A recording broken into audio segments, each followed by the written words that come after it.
ఈ సందేశాలను మీకు తీసుకుని వస్తున్న వారు అమేజింగ్ ఫ్యాక్ట్స్ మినిస్ట్రీస్ వారు. ఈ గొప్ప వృక్షము బేసిన్ బ్రెజిల్ కాంపైన్ భూమి మీద జీవిస్తున్న దీర్ఘకాల వృక్షం. చాలా కాలంగా ఇది 4000 సంవత్సరాలుగా జీవిస్తూ ఉన్నది. నిజంగా చూస్తే ఒక నమూనా కాలిఫోర్నియాలో ఉన్నటువంటి చెట్టు ఇది. నమ్మలేకపోతున్నాము, ఇది 4700 సంవత్సరాలు జీవించింది. ఈ భూగ్రహంపై నివసించినటువంటి చాలా పెద్ద వృక్షం ఇది. ఈ వృక్షం చూస్తే ఐగుప్తు దేశంలో ఏర్పడిన పిరమిడ్ లో ఉంటుంది. మీరు చూస్తున్నటువంటి యొక్క వృక్షాలు పర్వత శిఖరాలపైన ఉంటూ ఉన్నాయి. ఇలాంటి పరిస్థితిలో ఇవి తట్టుకొని జీవించగలవు. ఇలాంటి భయంకరమైన శీతోష్ణ స్థితిలో జీవిస్తూ ఉన్నాయి. అడవుల్లో కనిపించే విద్యుత్ ఉరుముల్లా ఉంటాయి. ఇలాంటి పరిస్థితుల్లో ఇవి ఏ విధంగా జీవించగలుగుతున్నాయి? ఇలాంటి భయంకరమైన శీతోష్ణ స్థితిలో జీవిస్తున్నాయి. అవి రాళ్ల లాంటి నేలలో కూడా వృక్షాలుగా అలాగనే వేళ్లతో కూడా లోపలికి వెళుతుంటాయి. ఇలాగే ఉంటాయి. స్నేహితులారా, యేసు సెలవిచ్చారు, ఆయన రాకడకు ముందు అనేకమైనటువంటి శ్రమలు ఏర్పడతాయి, అనేకమైనటువంటి శ్రమలు సంభవించబోతున్నాయి. మనము చూడనటువంటి ఎన్నో విషయాలు. మీ యొక్క జీవితాలు క్రీస్తు అనేటువంటి బండ మీద నిర్మాణం చేయబడాలి. ఈ విషయాన్ని బైబిల్ ద్వారా తెలుసుకోవచ్చు. అంచె దినాల్లో ఏం జరగబోతుంది? ఇది చాలా ఆసక్తిదాయకం. మరి అనేకమైనటువంటి కార్యక్రమాలు వస్తూ ఉన్నాయి. ప్రొఫెషన్ గురించి నేషనల్ జియోగ్రఫిక్ వారు సమర్పిస్తున్న ప్రత్యేకమైనటువంటి కార్యక్రమం ప్రళయ దిన మనుగడ జీవులు. చాలా మంది ఆశ్చర్యపోతూ ఉన్నారు, ఏం రాబోతుందో. కొంతమంది భక్తి కలిగినటువంటి వారు, చాలా మంది ప్రకృతి ఏమవుతుందో, ఈ ప్రపంచం ఏమవుతుందో, ప్రకృతి వైపరీత్యాల వలన, అలాగే ఆస్ట్రాయిడ్ జరిగించినప్పుడు ఏం జరగబోతూ ఉన్నదన్న విషయాలు, సునామీ ఏర్పడినప్పుడు, సామాజికంగా వైపరీత్యాలు ఏర్పడినప్పుడు, కొంతమంది ఆర్మగెదన్ ఏర్పడితే ఏం జరుగుతుందో అనేటువంటి విషయాలన్నీ కూడా చాలా మంది భయపడుతున్నారు. మీలో ఎంతమంది దీని గురించి విన్నారో, ఆ ప్రొఫెసర్ గురించి, అలాగే చివరి దినాల గురించి మనం సిద్ధపడుతున్నాం. వారు బకెట్స్ అండ్ బీన్స్ గురించి వారు స్టోర్ చేస్తూ ఉన్నారు. ఇవన్నీ అవసరం లేదు, ఇవన్నీ కూడా మంచివి కాదు. నాకొక క్యాబిన్ ఉండేది 40 సంవత్సరాల క్రితం పర్వత శిఖరాలు. 35 సంవత్సరాలు అక్కడే కూడా ఉన్నాను. అయితే అక్కడ ఎలక్ట్రిసిటీ కూడా లేదు. అయితే చాలామంది ఇలా ఆలోచిస్తూ ఉన్నారు, ఎప్పుడు ఇవన్నీ ఎలా కరిగిపోతూ ఉన్నాయోనని, మనము ఎలా జీవించగలము. ఇప్పుడు చాలామంది దీని గురించి ఆలోచిస్తూ ఉన్నారు. ఒక ఫ్రెండ్స్ గ్రూప్ వారు విచారిస్తూ ఉన్నారు, వారు చాలా ఆలోచిస్తూ ఉన్నారు. గత వారంలో వచ్చినటువంటి ఆ యొక్క జర్నల్ చూస్తే ఓ విషయం ప్రచురించాం. అయితే ఇప్పుడు చూస్తే 60% మెగా మిలియనర్స్ వారు ఒక పథకాన్ని వేసుకుని ఒక స్థలంలో వారు తమ్మును తాము కాపాడడం కోసమై ఇలా చేస్తున్నారు. సామాజిక పరంగా ఇప్పుడు మనం చూస్తూ ఉన్నాం కదా, ప్రళయ దినం కొరకు అధిక ధనికులు ఎన్ని ఏర్పాట్లు చేస్తూ ఉన్నారో చూస్తున్నాం. మిజో సైలోస్ని కొన్ని ఆకాశంలో ఎగిరే విషయాన్ని చూస్తున్నాం. అవి క్రిందికి దిగడం ప్రయత్నిస్తుంటాయి. వాటికి గదులున్నాయి. $3 మిలియన్ వాటన్నిటినీ కూడా వారు అమ్మివేశారు. ఈ మెగా మిలియనర్స్ అలాగే బిలియనర్స్ వారిని భద్రత కోసమై వారు వాటిని కొనుక్కోగలిగారు. నీటి పద్ధతులు, పరిశుభ్రత, గాలి పరిశుభ్రత, హైడ్రోఫోనిక్ సిద్ధపరిచారు. వారికి స్విమ్మింగ్ పూల్స్ కూడా ఉన్నాయి. వారికి 17 మంది కూర్చోగలిగిన స్థలం ఉన్నది. అక్కడ మందులున్నాయి, జైలు కూడా ఉన్నది. ఇవన్నీ కూడా భూమి క్రింద నిర్మాణం చేశారు. మీలో ఎవరైనా జైలుకి వెళ్ళినటువంటి పరిస్థితులు ఉన్నాయా? చాలా సరదాగా. మీకు విషయం తెలుసా, మరి ఏ రోజైనా మిలియనర్స్కి ఏమైనా జరుగుతూ ఉన్నదని? కనుక ఇది అలా కాదు. ఈ ఫ్రెండ్స్ గ్రూపు ఏదో ఒక విషయాన్ని గమనిస్తున్నారు. విపత్తు జరిగినప్పుడు వారు దూసుకెళ్లడం ప్రారంభిస్తారు. చివరిలో ఉండేటువంటి మేనేజర్స్, మల్టీ మిలియనర్లు, అలాగే బిలియనర్స్ సిలికాన్ వ్యాలీలో వారు సిద్ధపడుతూ ఉన్నారు. వారు ఒకే ఒక మార్గం అని ఎన్నుకొనుచున్నారు. మీ విషయం ఏంటి? ఈరోజు మనము చూద్దాం, ఈరోజు రాత్రి ఏం జరుగుతుందో. కనుక ప్రాముఖ్యమైన అంశమేమనగా రానున్న రారాజు యొక్క సూచనల గురించి. ప్రాముఖ్యమైన అంశమేమనగా ప్రభువైన యేసుక్రీస్తు వారి యొక్క రాకడ చాలా ప్రాముఖ్యమైనది గురించిన ప్రవచనం. మనమే దీని గురించి ప్రశ్నలు వేసుకుని సరైనటువంటి సమాధానానికి మనము రాబోతూ ఉన్నాము. మన యొక్క ధ్యానానికి ఇది పనికొస్తుంది. మొదటి ప్రశ్న, ప్రకటన గ్రంథం బోధించుచున్న ప్రాముఖ్యమైన బోధల్లో ఒకటి ఏమిటి? మీరు నోట్స్ తీసుకోవాల్సిందిగా కోరుతున్నాను. ఇవన్నీ కూడా నోట్ చేసుకోవడం కోసమే సప్లిమెంటరీగా మీకు అన్ని విషయాలు తెలియజేస్తున్నాం. దయచేసి తీసుకోండి. అయితే మీకు తెలిసిన కొన్ని ప్రాముఖ్యమైన అంశాలు ప్రకటన గ్రంథం నుంచి తీసుకొని ఉన్నాను.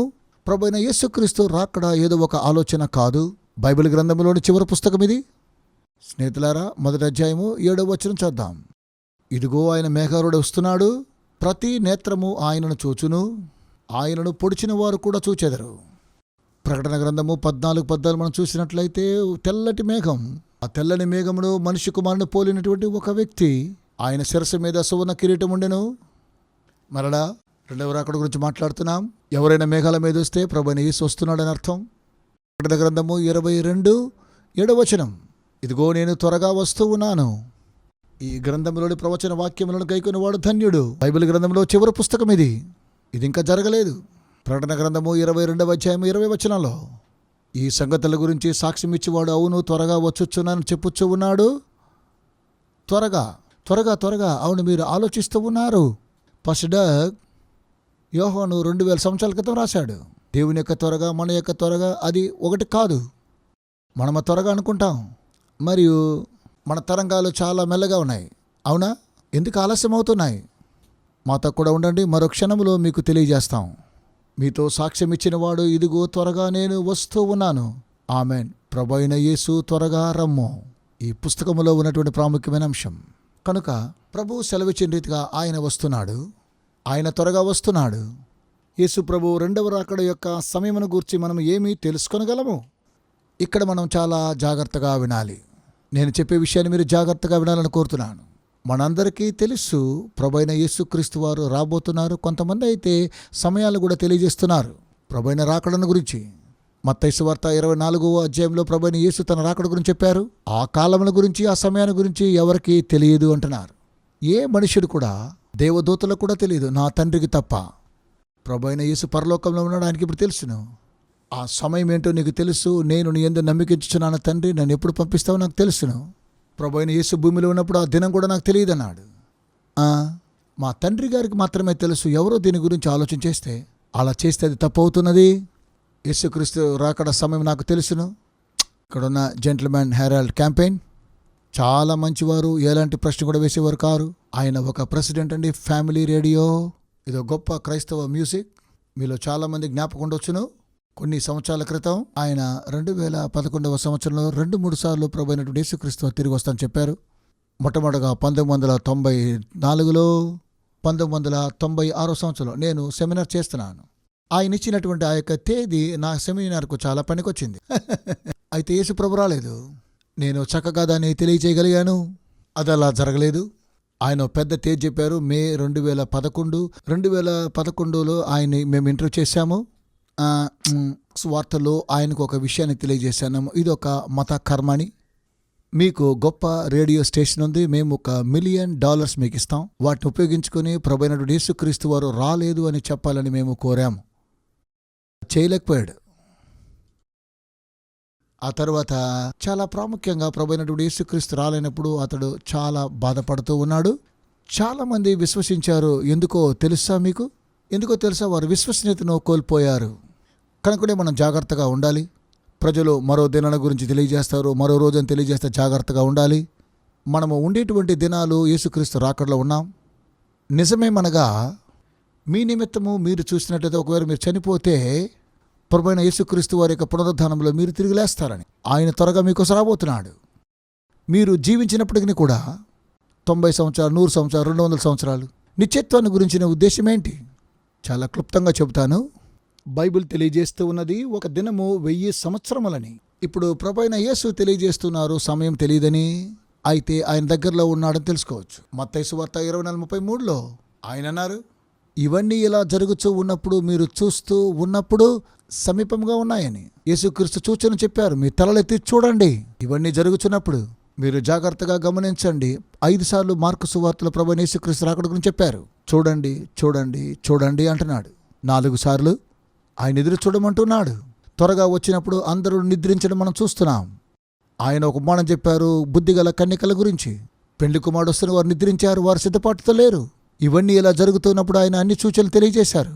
మేము ఈ కార్యక్రమాలకు వచ్చినప్పుడు ప్రభువైన యేసుక్రీస్తు రాకడ గురించి చెబుతూ అంతటితో మేము ముగించడం మాత్రం కాకుండా బైబిల్లో ఉన్న వాగ్దానం బట్టి ప్రభువైనటువంటి యేసుక్రీస్తు రమ్ము.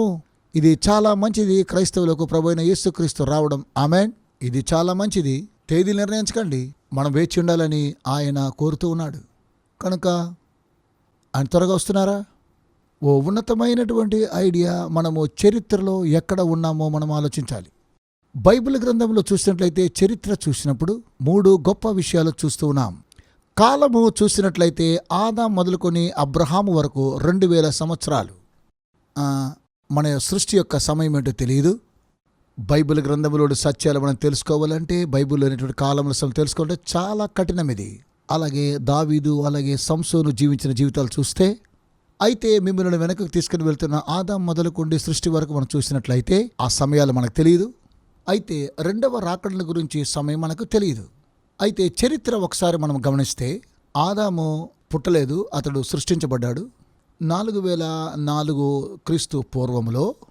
ఆ తర్వాత 2000 సంవత్సరాల తర్వాత అబ్రహాం జన్మించాడు.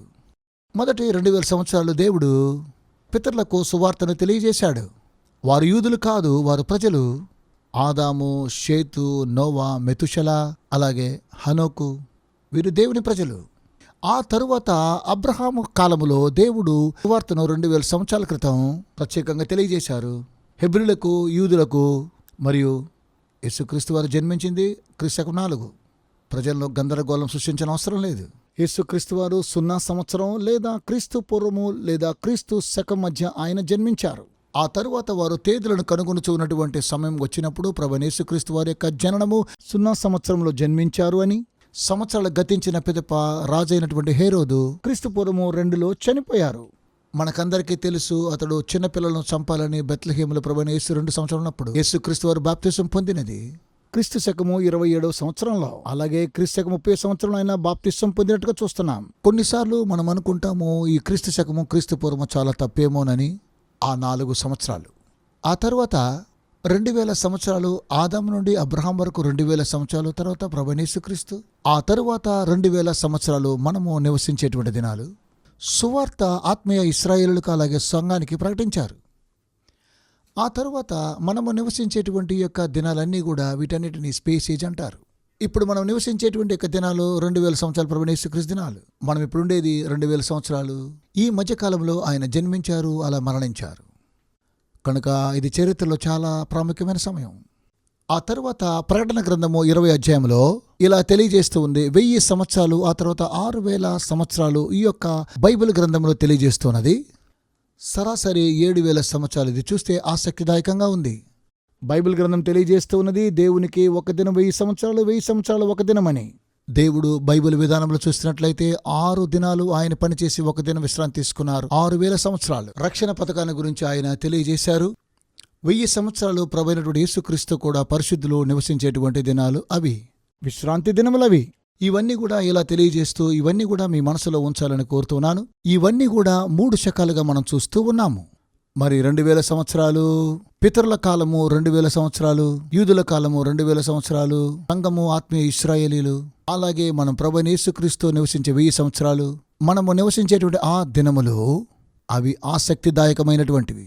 నిజంగా నేను చెప్పాలంటే మనము నివసించేటువంటి దినాలే అవి ఉన్నతమైనటువంటి స్థాయి ముందుగా చెప్పబడినవి. కొంతమంది మీరు ఆలోచిస్తూ అంటున్నారు, పాస్టర్లు అయినటువంటి మీరు తెలియజేస్తున్న ప్రభువైన యేసుక్రీస్తు వారు సంవత్సరాల క్రితం రాబోతున్నారని. అయితే ఆయన ఇంకా రాలేదు. ఆయన ఎప్పుడు రాబోతూ ఉన్నాడు ఒకసారి చెప్పండి. మీలో కొంతమంది ఆలోచించేటువంటిది సరే కదా? ఆయన రాబోతున్నాడు. స్నేహితులారా, ఎక్కడికి వెళ్ళకండి. కొద్ది క్షణాల్లో మరోసారి ఈరోజు ప్రజెంటేషన్ గురించి మనం కలుసుకోబోతాం.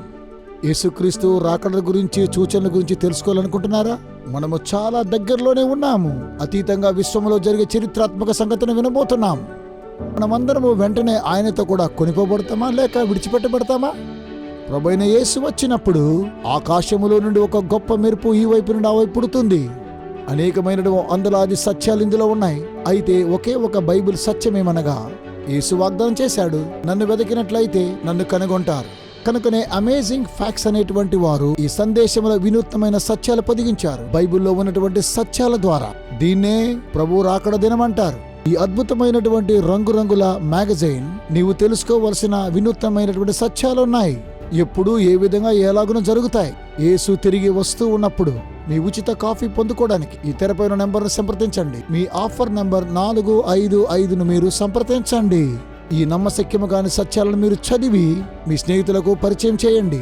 మరలా నేటి ప్రెజెంటేషన్ తిరిగి కలుసుకుంటున్నాం. ఈ అమేజింగ్ ఫ్యాక్ట్స్ ద్వారా దేవుని యొక్క వాక్యం ద్వారా తెలుసుకుందాం. ఇది మనసులో ఉంచుకోండి. దేవుడు అబ్రహాముతో నీ ద్వారానే మెస్సియా రాబోతూ ఉన్నాడని, ప్రతి యూదా స్త్రీలు కూడా తన ద్వారా మెస్సియా రాబోతున్నాడని కలవరించారు. 100 సంవత్సరాలు గతించినవి, 200 సంవత్సరాలు గతించినవి, ఆయన వస్తున్నాడు, మెస్సియా వస్తున్నాడు. 500 సంవత్సరాలు గతించాయి, 1000 సంవత్సరాలు గతించాయి. వారి విశ్వాసాన్ని కోల్పోయాయో మెస్సియా రాబోతూ ఉన్నాడు. అయితే ప్రభువైన యేసు రాలేదు. 2000 సంవత్సరాల తర్వాత వారు సిద్ధంగా ఉన్నారా? అది అలా జరగలేదు. అయితే వారు ఆ సమయంలో యేసు ప్రభు రాకడు యొక్క సమీపత్వమును గూర్చిన కొన్ని సూచనలేంటో మనము చూద్దాం. 3వ ప్రశ్న, మీ యొద్ద బైబిల్ ఉన్నాయా? ఒకవేళ బైబిల్ ఉన్నట్లయితే దయచేసి బైబిల్ చదవాలని కోరుతున్నాను. మీరు మత్తయి సువార్త 24వ అధ్యాయంలో ప్రభువైన యేసుక్రీస్తు వారు రాకడ గురించి సూచనలు చెబుతూ ఉన్నారు. యుద్ధముల గూర్చి, యుద్ధ సమాచారముల గూర్చి వింటారు. మీరు కలవరపడకండి. ఇవన్నీ ఇలా జరుగుతూ ఉంటాయి కానీ, యుద్ధాలు జరుగుతాయి కానీ, యుద్ధాలు అవన్నీ కూడా ఒక సూచన మాత్రం కాదు. అంతం వెంటనే రాదు. జనం మీదికి జనమును, రాజ్యం మీదికి రాజ్యమును లేచును. కరువులు, అనేకమైనటువంటి వ్యాధులు కూడా కలుగును. అనేక స్థలములలో భూకంపములు కలుగును. ఇవన్నీ కూడా వేదనలకు ప్రారంభం. మనుషులు మీ మీదికి లేచి మిమ్మును చంపింతురు. నా నామము నిమిత్తము మీరందరూ కూడా ద్వేషించబడదురు. జనములు మిమ్మల్ని శ్రమల పాలు చేసి చంపింతురు, ఒకరినొకరు ద్వేషించెదరు. అనేక అబద్ధ ప్రవక్తలొచ్చి మోసపరచెదరు. అక్రమము విస్తరించడం చేత ప్రేమ సల్లారిపోతూ ఉన్నది. ఇవి ఆయన మాటలు. అంతం వరకు సహించినవాడు రక్షించబడును. కనుక ఓర్పును కోల్పోకండి. ప్రకటన గ్రంథములో సహనాన్ని గురించి అక్కడ చూస్తూ ఉన్నాము. పరిశుద్ధుల అర్థమేంటి? సహనం కావాలి. ఆయన తిరిగి రాబోతున్నాడు. కొందరైతే ఆయన రాడేమో అనుకుంటున్నారు. ఓ ప్రభువా, మీరు రండి. ఇప్పుడు ఒక విషయాన్ని గమనించండి. కొన్ని సూచనలు చూసినట్లయితే అంతాన్ని గురించిన సూచనలు, యుద్ధముల గూర్చి, యుద్ధ సమాచారం గూర్చి, స్థిరత్వమైనటువంటి విషయాలు. ఇలాంటి దినాల్లో మనము నివసిస్తూ ఉన్నామా? అవును, నిజమే. 2 రోజుల క్రితం వచ్చినటువంటి వార్త, నార్త్ కొరియాలో ఇవి ఎలా కొనసాగుతాయని పరీక్షించారు. అవి వెళ్ళేటువంటి దూరం బలాస్టిక్ క్షిపణులు. ఇప్పుడు ఇరాన్ కూడా ఇలాంటి క్షిపణులను పరీక్షించారు. అలా చూస్తే ఎన్నో దేశాలు అవి నాశనమైపోతాయి. అందులో మన దేశం ఉంది, ఇజ్రాయెల్ ఉన్నారు, ఇతరులు ఉన్నారు. ఇప్పుడు నేను అనుకుంటున్నాను, మిడిల్ ఈస్ట్ కంట్రీస్ కూడా పౌడర్ అయిపోతాయి అనుకుంటున్నాను. అయితే మానవుడు ఇంత భయంకరమైనటువంటి క్షిపణులు కనుగొన్నాడు. అది చరిత్రలో ఒక భాగం. ఒక విషయంలో మీరు ఆశ్చర్యపోతారు. అదేమనగా ఈ యొక్క అణు ఆయుధాన్ని నిషేధించారు. కోల్డ్ వార్లో ఏం జరగబోతుందో ప్రకటన గ్రంథంలో చూస్తే దేవుడు తన దూతలను పంపించి గాలులను అలాగే బంధించినట్టుగా చూస్తున్నాం. సువార్త అన్ని దేశాలకు వెళ్ళాలి. ఇవి మార్గమేమనగా సమాధానమునకు మార్గము. దేవుడు వాటిని బంధించాడు, గాలిని బంధించాడు, సమయం ఇచ్చాడు సువార్తను ప్రకటించడానికి. సమయం ఉండగానే యుద్ధము, యుద్ధ సమాచారాల గురించి వింటాం. ఇది ఆసక్తికరం. మీకు తెలుసా, ప్రపంచము సైనికులు యుద్ధ సామాన్లు, యుద్ధ యంత్రముల మీద గంటకు 10 కోట్లకు పైగా ఖర్చు పెడుతూ ఉన్నారు. ఒక్కసారి మీరు ఆలోచించండి. అమెరికా దేశంలో ఒక గంటకి ఏమవుతుందో, అలాగే చైనా, అలాగే రష్యాలో గంటకి $100 మిలియన్ ఖర్చు అవుతున్నాయి. సిద్ధపరుస్తూ ఉన్నారు వాటి కోసం. యుద్ధములు, యుద్ధ సమాచారం విన్నాము. ఇప్పుడు బైబిల్ గ్రంథం భూకంపాలు చూద్దాం. అనేక స్థలాల్లో భూకంపాలు మాత్రమే కాదు. 2004వ సంవత్సరంలో జరిగినటువంటి సునామీ మరియు 2,50,000 మంది ప్రజలు నశించారు. చాలామంది చెప్పారు పశ్చిమ తీరాన జరుగుతుందని, ఇది ఎప్పుడు జరగబోతుందని. మనము చాలా చూశాము భూకంపాల ద్వారా జరిగేటువంటి ఉపద్రవములు. నేను చూశాను జియాలజికల్ సొసైటీ ఆఫ్ అమెరికాలో 2004 మరియు 2014 మధ్య ప్రపంచవ్యాప్తముగా 8.0 తీవ్రతతో కూడిన 18 భూకంపముల ప్రకంపనలు జరుగు ప్రదేశములను గడగడలాడించినవి. ఇది గత దశాబ్దపు సగటు భూకంప గణాంకములలో పోలిస్తే 265% పెరుగుదల. Geological society of America. నేను సూచనల గురించి మాట్లాడుతూ ఉండగా యుద్ధములను గూర్చి, సమాచారం గూర్చి, కరువులను గూర్చి మరియు భూకంపములను గూర్చి మనసులో ఉంచుకోండి. ఇలా సంభవిస్తాయనుకోండి. ప్రభువు వీటన్నిటిని గురించి, వీటి యొక్క తీవ్రతను గురించి, అలాగే తరచుగా అలా జరుగుతాయో ప్రభువు సెలవిస్తూ ఉన్నాడు. ఒకసారి కెరెన్కు పిల్లలున్నారు. ఆమెకు ఒకసారి ప్రసవ వేదనలో కలిగినప్పుడు గతంలో ఉన్నటువంటి బ్రాక్సన్ హిక్స్ని వారు పిలుస్తారేమో అనుకున్నాను. మరియు మీరు ఇలా సంభవించినప్పుడు మీరు పరిగెత్తుకుంటూ డాక్టర్ దగ్గరకు వెళ్తారనుకుంటాం. వారు పరీక్షించిన పెదప ఇంటికి పంపించేస్తారు. శాంతి తీసుకోమని ఇంటికి పంపిస్తారు. సహజంగా 9వ నెల చూస్తే వారు ప్రసవించడానికి సిద్ధపడతారు, బిడ్డనివ్వడానికి సిద్ధపడతారు. అయితే వెంటనే ఆ నొప్పులు చాలా చాలా దగ్గరగా వస్తూ ఉన్నప్పుడు అవి చాలా తరచుగా వస్తూ దిగమిస్తుంటాయి, తీవ్ర స్థాయికి చేరుకుంటాయి. ఆ తర్వాత నువ్వు అనుకుంటావు బేబీ బయటకు వచ్చిందని. అంత్య దినముల గురించి ప్రభువైన యేసుక్రీస్తు వారు ఇచ్చిన సూచనలో యుద్ధాల గురించి చూస్తున్నాం. గత శతాబ్దములో ప్రపంచ యుద్ధాలు చూశాం. ఇవన్నీ ఇలా ఉన్నప్పుడు మనం 3వ ప్రపంచ యుద్ధాన్ని చూస్తూ ఉన్నాం. అది సహజమైన యుద్ధం కాదు, ప్రపంచ యుద్ధం. అణు ఆయుధములు అలాగే అణు బాంబులతో జరుగుతాయి. మరియు వీటి తీవ్రత అనగా భూకంపాల గురించి, ప్రకృతి వైపరీత్యాల గురించి వాటి యొక్క తీవ్రత అధిగమిస్తూ ఉంటుంది. దీన్ని మనం మనసులో ఉంచుకోవాలి. తెగుళ్ళు, రోగాల గురించి ప్రభువు మాట్లాడారు. ఇప్పుడు మనకు భయంకరమైన విచిత్రాలు కనబడుతుంటాయి.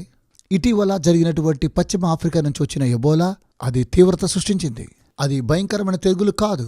గత 100 సంవత్సరాల క్రితం చూస్తే, 100 సంవత్సరాలు కాదు కానీ 1997, 17, 18 అనుకుంటాను, ఈ తీవ్రమైనటువంటి వ్యాధి ఇన్ఫ్లుయెన్సా ఎపిడెమిక్ అనే వ్యాధి అనేక మందిని చంపింది. మొదటి ప్రపంచ యుద్ధం కంటే 40,000 మిలియన్ల ప్రజలను చంపేసింది ఈ యొక్క ఫ్లూ ద్వారా. అన్ని యాంటీబయాటిక్స్ వేసినా సైన్స్ తెలియజేస్తూ ఉన్నది అది శ్రమ నిరోధక గురించి, శ్రమ నిరోధక సూపర్ బగ్. ఈ వ్యాధి వెంటనే వ్యాపించబోతుంది. నేను అనేక సార్లు ప్రయాణం చేస్తూ ఉంటాను ఎయిర్ప్లేన్లో. వారు ఒక్కసారి తగ్గినట్లయితే అది ఇలా వ్యాపిస్తుంది. ఎయిర్లైన్ ఇండస్ట్రీ వారు దీని గురించి చాలా భయపడుతూ ఉన్నారు. ఎందుకనగా ఇది చాలా భయంకరంగా ఉండబోతుంది, అది భయంకరంగా వైరస్ రాబోతుంది. ప్రభుత్వం వారు దీని గురించి చాలా జాగ్రత్త వహిస్తూ ఉన్నారు. ఏదనగా ఎబోలా వైరస్ ఏ విధంగా అందరికీ వ్యాపించి అందరిలోని వ్యాపించి సాగింది. మరలా దేవుని యొక్క కృప ద్వారా ఇవన్నీ కూడా అలాగే ఆపు చేయబడ్డాయి. అంచె దినాల గురించి ప్రభువైన యేసుక్రీస్తు వారు ఇచ్చిన విషయం అనగా హింసలు. క్రీస్తు తెలియజేశారు నోవహు దినముల గురించి, అలాగే లోతు దినాల గురించి. మనిషి కుమారుని దినాల్లో ఆయన వస్తుండగా తిరిగి జరుగుతున్నాయి. మనము నోవహు దినాల గురించి ఆలోచన చేద్దాం. ఆదికాండము 6వ అధ్యాయంలో నరుని యొక్క హృదయం అంతా కూడా చెడుతనంతో నింపబడి ఉన్నదని, ఆ భూమి మీద హింసాకాండ జరిగింది. బైబిల్ తెలియజేస్తూ ఉన్నది మానవుని చేసినందుకు దేవుడు సంతాపపడ్డాడని. మీరు కూర్చొని ఆలోచించండి. హింసలు ప్రపంచంలో ఏదో జరుగుతున్నా చూడండి, ఆసక్తి విషయాలు చూడండి. ప్రతిరోజు అనేక మంది అమెరికా దేశపు యువకులు విదేశీ యుద్ధంలో కంటే సామూహిక దాడుల్లోని ఎక్కువగా మరణించుచున్నారు. నాకు తెలిసినటువంటి రీతిగా 2016లో చికాగోలో 780 మంది చంపబడ్డారు. ఇలా ఎంతో మంది ప్రజలు చనిపోయారు. ఒక యుఎస్ పట్టణంలో అలాగే సైనికులు చంపబడ్డారు గత 6 సంవత్సరాలలో మిడిల్ ఈస్ట్లో జరిగిన యుద్ధంలో. హింసాకాండ. అంచె దినాలకు ఉన్నటువంటి ఆ సూచన ఏంటో ఒకసారి మనం చూసినట్లయితే ఇవి ఆశ్చర్యం కాదని నేను అనుకుంటున్నాను. మనము టీవీ ద్వారా చూస్తున్నట్లయితే ప్రజలందరూ కూడా హింసల ద్వారా ఎంతోమంది చనిపోతూ ఉన్నారు. ఇదే హింసలు మనము టీవీ ద్వారా చేయడం ద్వారా యవనస్తులు కూడా దీన్ని తరబేతి పొందుతున్నారు. 100 కంటే 1000 కంటే హత్యలు పెరుగుతున్నాయి. ఇవన్నీ కూడా వ్యత్యాసమైన రీతిలో జరుగుతూ ఉన్నాయి. టెలివిజన్ కార్యక్రమాల్లో మనం చూసినట్లయితే నిజంగా మనకేం సంభవిస్తుందో అన్న విషయాన్ని గురించి మనము గుర్తించలేకపోతున్నాం. ఇన్ఫెక్షన్ అది విచక్షణ జ్ఞానానికి భిన్నంగా ఉంటున్నది. అనైతికత ఈ విషయాన్ని గురించి చదివాను. ఇంకెంతో దూరం కాదు, ఈ విధంగా వింటే నిర్ఘాంతపోతున్నాను. 12% ఉండేటువంటి ఇంటర్నెట్స్ అన్ని వెబ్సైట్స్ కూడా ఫోనోగ్రఫీ. కోట్ల కొలది వెబ్సైట్స్ ఉన్నాయి. 12%. 35% ఇంటర్నెట్ డౌన్లోడ్ అన్నీ కూడా ఫోనోగ్రఫీని డౌన్లోడ్ చేస్తున్నారు. 25% ఆన్లైన్ ద్వారా శారీరక ఇచ్చలు తీర్చుకొనుచూ ఉన్నారు. 40,000 మంది అమెరికన్లు శృంగార వెబ్సైట్స్ని వారు విజిట్ చేస్తూ ఉన్నారు. ఇలాంటి కార్యక్రమాలు చేసేటువంటి వారి యొక్క వయస్సు 11 సంవత్సరాలు. 11 సంవత్సరాలే. మన సమాజాన్ని ఇది నాశనం చేస్తూ ఉన్నది. ఈ విషయాలన్నీ ఒకసారి మనం ఆలోచన చేస్తే ఈ అనైతికత అనేటువంటిది అది వారి జీవితమై పవిత్రతను వారు కోల్పోతున్నారు. అయితే దేవుడు మనల్ని పిలుస్తున్నాడు. ఇవన్నీ చెప్పలేకుండా నేను ఇంకొంచెము ముందుకు కొనసాగలేకపోతూ ఉన్నాను. అలాగే లోతు దినములలో జరిగినట్టును జరుగును, ఆ ప్రకారమే మనిషి కుమారుడు ప్రత్యక్షమగు దినమున జరుగును. లూకాసు వార్త 17, 28, 30. మొట్టమొదటిగా మనం చూసినట్లయితే స్త్రీ పురుషులు అలాగే వారు వివాహం చేసుకోవడం చూస్తున్నాం. వీటి గురించి నేను నిర్దయంగా లేను. ఇవన్నీ రాజకీయ పరంగా తప్పని అనుకుంటున్నాను. బైబిల్ ఏం చెప్తుందో నేను తెలియచేయాలని కోరుతున్నాను. జనాభా ఎక్కువ అవ్వడం. మీకు తెలుసా, కొన్ని విషయాలు నేను చదివాను. నేను నిజాలు చూసినట్లయితే మన హద్దులు మనం దాటుతూ ఉన్నాం. ప్రపంచవ్యాప్తంగా 7.5 బిలియన్ ప్రజలున్నారు. సాక్షాత్తుగా వీటిని చూసినట్లయితే 5,000 సంవత్సరాలు 1829లో చూసినట్లయితే ప్రపంచవ్యాప్తంగా 1 మిలియన్ ప్రజలున్నారు. 5,000 సంవత్సరాల క్రితం 1 మిలియన్ ప్రజలు. 123 బిలియన్లు చూసినట్లయితే, ఒకవేళ 123 బిలియన్లు ఒకసారి మనం చూసినట్లయితే 30 సంవత్సరాల తర్వాత చూసినట్లయితే 3వ బిలియన్ చూస్తున్నాం. నాకు జ్ఞాపకం వచ్చినట్టుగా 3 మిలియన్ల ప్రజలు ప్రపంచవ్యాప్తంగా ఉన్నారు. ప్రపంచంలో నా జీవితంలో ప్రపంచ జనాభా రెండింతలుగా పెరిగింది. 3 బిలియన్ల నుండి 7 బిలియన్లు. మీరు వెబ్సైట్ని వెళ్ళి చూసుకోండి ఒకసారి, మిమ్మల్ని ఆశ్చర్యపరుస్తూ ఉంటాయి. పిల్లలు ఎంత వెనువెంటనే జన్మిస్తూ ఉన్నారన్న విషయాన్ని మనం చూస్తున్నాం. ఎంతమంది ప్రజలు? 90 మిలియన్ల పీపుల్ ప్రతి సంవత్సరం కూడా పెరుగుతూ ఉన్నారు మనం చూస్తున్నాం. 90 మిలియన్ల ప్రజలు కూడా ప్రతిసారి కూడా చనిపోతూ ఉన్నారు. 90 మిలియన్ల నూతన ప్రజలు, వారు ఈ భూభాగంపై వనరులు పొందుతూ ఉన్నారు. నేను కెరెన్ చైనాకి వెళ్ళినప్పుడు, అయ్యో అక్కడ చూస్తే చాలామంది ఉన్నారు చైనాలో. నాకు గుర్తుంది, షాంఘై అలాగే న్యూయార్క్ పట్టణం చాలా బిజీ పట్టణాలు. ఇవి చాలా జనసందడితో కూడిన పట్టణాలు. నేను చైనాలో డ్రైవ్ చేస్తూ ఉన్నప్పుడు న్యూయార్క్లో ఉన్న డౌన్ టౌన్లో ఏ విధంగా 1 గంట పట్టిందో ఆ విధంగానే గంట పట్టింది, అది ఆగిపోలేదు. 24 మిలియన్ల ప్రజలు ఒక్క పట్టణంలో అలా పెరుగుతూ ఉంది. దీని అర్థమేమనగా ఇవన్నీ కూడా అంచె దినాలు. అదే ప్రభువైన యేసు తెలియజేశారు. ఏ శరీరం తప్పించుకొనలేక ఆ దినములు తక్కువ చేయబడి ఉన్నవి. తాను ఏర్పరచుకున్న వారి నిమిత్తం ఆ దినములు తక్కువ చేయబడ్డవి. ఆయన సరైన సమయంలో రాకపోతే, దినములు తక్కువ చేయబడకపోతే ఎవరూ జీవించలేరు. కనుక ప్రభు త్వరగా రావాల్సిందే. ఆయన రాకడకు అర్థమేంటి? ఆయన రాకడకు ముఖ్య కారణం ఏమనగా ప్రతి ఒక్కొక్కరు కూడా ఆయన యందు విశ్వసించాలి. ఆయన రాకడ సమీపించినప్పుడు సమస్తం కూడా అలాగే నశించిపోవాలి.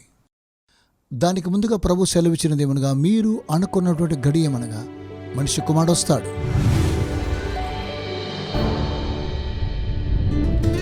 సరదాగా చదవటం, చేయటం లాంటివి మీకు ఇష్టమా? అమేజింగ్ ఫ్యాక్ట్స్ నుండి అమేజింగ్ అడ్వెంచర్ బైబిల్ గైడ్స్ చాలా సరదాగా ఉంటాయి. ఎందుకంటే మీరు బైబిల్ గురించి నిజంగా మంచి విషయాలు నేర్చుకుంటారు. ప్రతి పుస్తకం ఎంతో రంగురంగులుగా మరియు సరదా పజిల్స్ మరియు ప్రశ్నలతో నిండి ఉంటుంది. ఘట సర్పమును చంపుట, ఏకైక రక్షణ పడవ, సముద్రము గుండా ప్రయాణము మరియు సమాధుల మధ్య నుండి కేకలు వంటి 10 అద్భుతమైన ఈ పాఠాలు మిమ్మల్ని సాహసవంతమైన ప్రయాణానికి తీసుకువెళ్తాయి. నేను చాలా నేర్చుకున్నాను. ఇది ఇంగ్లీష్లో మాత్రమే అందుబాటులో ఉంటాయి. ఈ రోజే మీ తల్లిదండ్రులకు ఈ పూర్తి సెట్ ఆర్డర్ చేయమని చెప్పండి.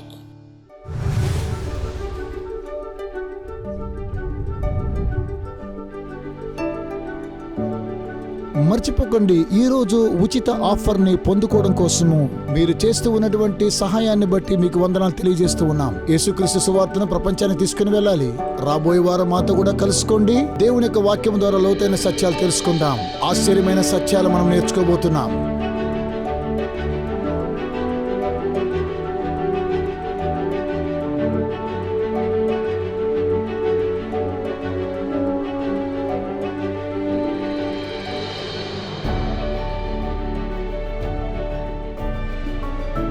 ఈ సందేశాలను అమేజింగ్ ఫ్యాక్ట్స్ మినిస్ట్రీ స్నేహితులు మీ కొరకై సమర్పిస్తూ ఉన్నారు.